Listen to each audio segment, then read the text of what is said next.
Hello, good evening, SVS. This is Satellite Media.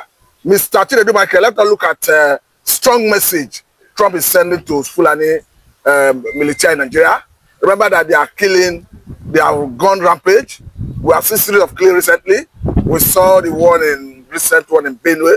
We saw another one in Ondo. A recent one happened in Delta State where they have to amputate the hand of an Okada rider. We have the one that happened in Ebonyi State, Delta State. So it's increasing. And the way it is, Trump is sending a very strong message that I'm coming after you. We are targeting African terrorists. You know that Fulani Militia is a serious terrorist going by their position by global terrorism desk as the fourth most dangerous terrorist organization in the world. Do you think they will wait for Trump? The highest number of Christians that have been killed all over the world, Nigeria is ranking in the first position, seconded by Syria. What is happening in Nigeria is repeatedly what the Syrian Christians are experiencing. So if you look at it very well, it is beginning to attract global attention gradually. And when you're talking about killing of Christians, Biafran Christians, you know, when you talk about, because, you know, the Nigerian Civil War was between, you know, Nigerian Muslims and Biafran Christians. That's what the war was all about. As simple as that. You know, the Biafran Christians fought against the, you know, Nigerian Muslims. As simple as that. So the killing has started. And if you look at, you know, at every point, they have this kind of massacre, killing, genocide, pogrom. You see the people who are at the, you know, window and the forefront of everything are still the Muslims, are still the Fulanis, are still the Islamists, are still the jihadists. Killing. And the British government must take responsibility of what is happening and how they were able to put Nigeria in this form. But this is not something that is going to be achieved by just keeping silent, especially those political actors who felt that, you know, they can only achieve this through maneuvering of their political alliances to continue to allow it to filter to a point that everybody will now go on their knees for Islamization.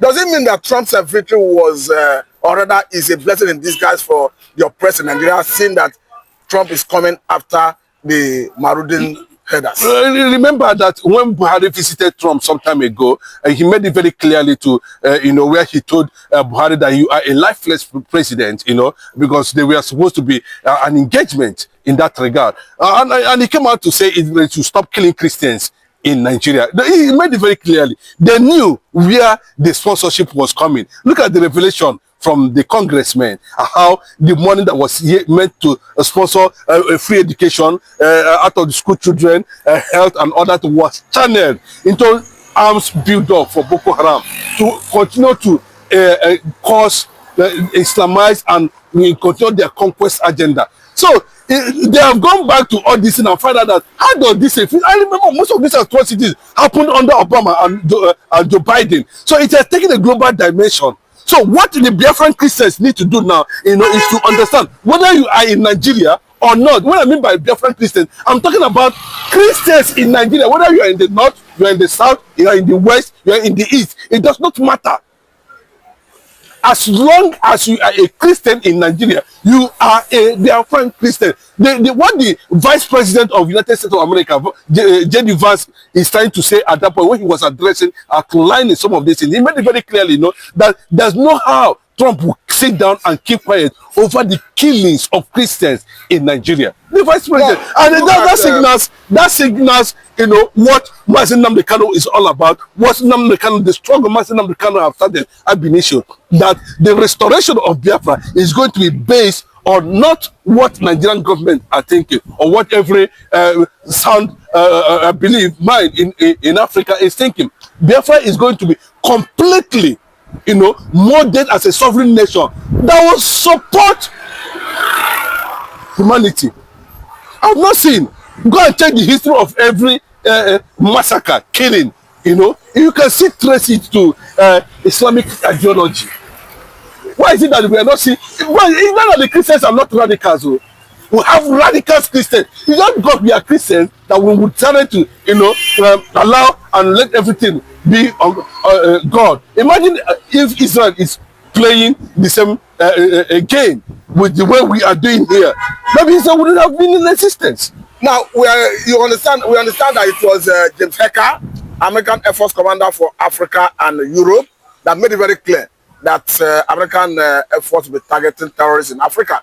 And as they are saying it, they already done that in Sumalia. Of course, I know that their next target would be this direction. Okay, let me make it very clearly. It's a plea. It's a solidarity plea. It's a shout out. It's a call for solidarity. It's a call for support. It's a call for recognition of Biafra as a nation. Biafra coming up as a nation will play a very significant role in stabilizing West Africa and Africa as a continent, because the Biafrans have what it takes to do some certain things that will breach anything that will go against peace anywhere, any day.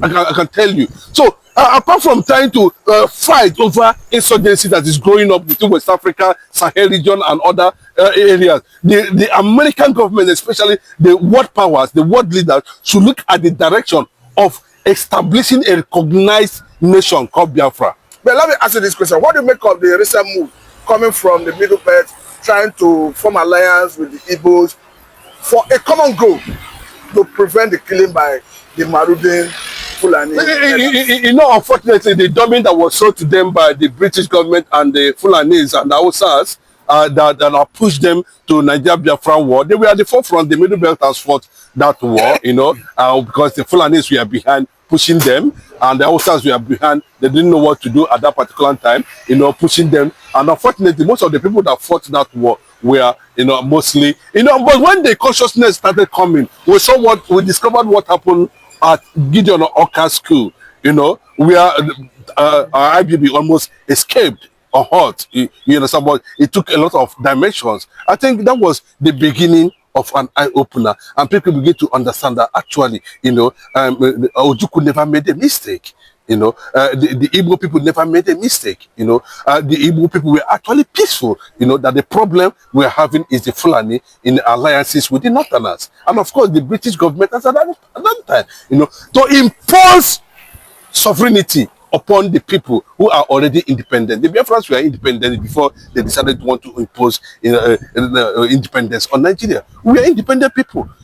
So if you look at the British government made an organized system. Yeah, of course, according to they are the one that said it too. That it took them 35 years of that about to penetrate because of the system they already have on ground. But what we are saying presently now, the likes of Israel, the likes of Russia, the likes of America, and our allies should understand that Igbo man is not a violent man. Igbo man is not a man associated with serial killing. I think that has been established at the international level. No, what I'm telling you, you understand that it has gotten to a point that the world should do the needful. I don't want to still believe under Trump's administration that the present United Nations under Anthony Guterres is still pro-Islam. We are not seeing that liberality and the full function of United Nations in all ramifications. We are a nation that have been agitating for so long, like Biafra, to have international support at this point in time. And I know they're going to get it. They're going to have it. Before me to jump in, you know why I said it? Because we understand that UN, the other time, I'm talking about UN working group on arbitrary detention, were very emphatic that Nnamdi Kanu should be released unconditionally. And they have not changed their position.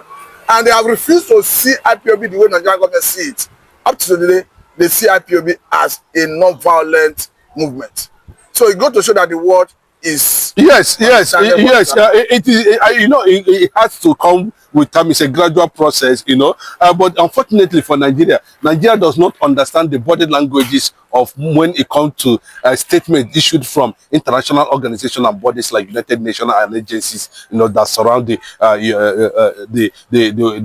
United Nations. When they make such statement, Nigeria seems to overlook it. But they are documenting it. They are taking stock of this thing. one day it will be used against Nigeria. On the day of judgment, there's no how Nigeria is going to escape the judgment of the Biafra when it comes. You know, the system, you know, that produced, that gave back to Biafra is going to judge Nigeria. Now, I want to take your attention to the European countries, people in the West. The way and manner they willingly volunteer, because there's a trending video where you can clearly see a white man saying that his support of Biafra is genuine and that he's not being paid. That, of course, he said Nigeria have lost the war. Let me tell you the history of Julius Berger. A lot of people may not understand the history of Julius Berger.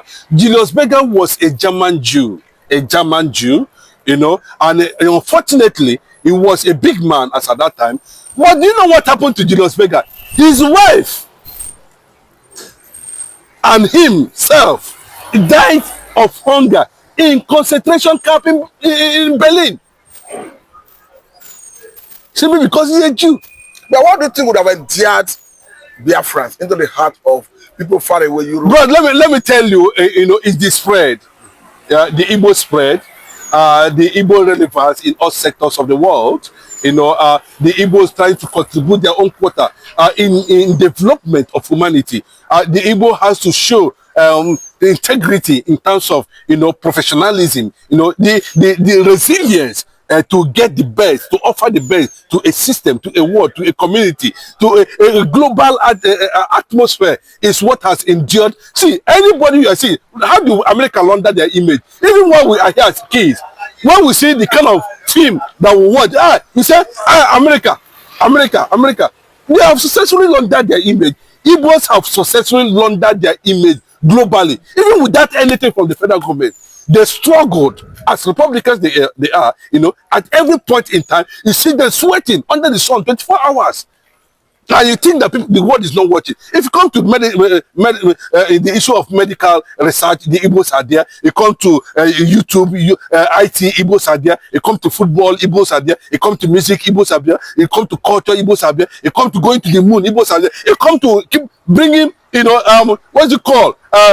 Security globally. Emmanuel is there, the founder of, you know, Microsoft, the only man who calculated 1 billion messages in 1 second. Nobody have done it. Nobody have broken that record. It's coming from an Igbo man. So they have seen in all ramifications that, you know, the sophistication of these people is enough for them to be recognized. How do they recognize? Go and see the foundations and the groundbreaking record of Igbos globally in Guinness Book of Record. Go to there and find out, you know, who broke the Guinness Book of Record more than any other tribe. That's why they said, you know, I mentioned it sometime in this platform. The fourth richest, and of course, the 6th most traveled tribe in the world. I was wondering, because even after Nigerian government tagged IPOB a terrorist organization, Biafrans gathered in Latifindab under the watchful eye of international media.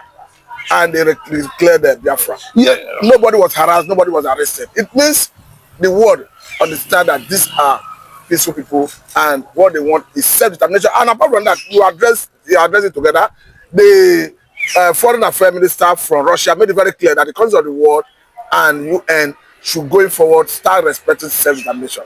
Yes, agreed with the Russian foreign minister when he made that statement. He's not the only one that has made that statement. A lot of people has made that statement in that regard. But he came to a point because, see, Vladimir Putin understand the presence of Biafra. I can tell the country solidly.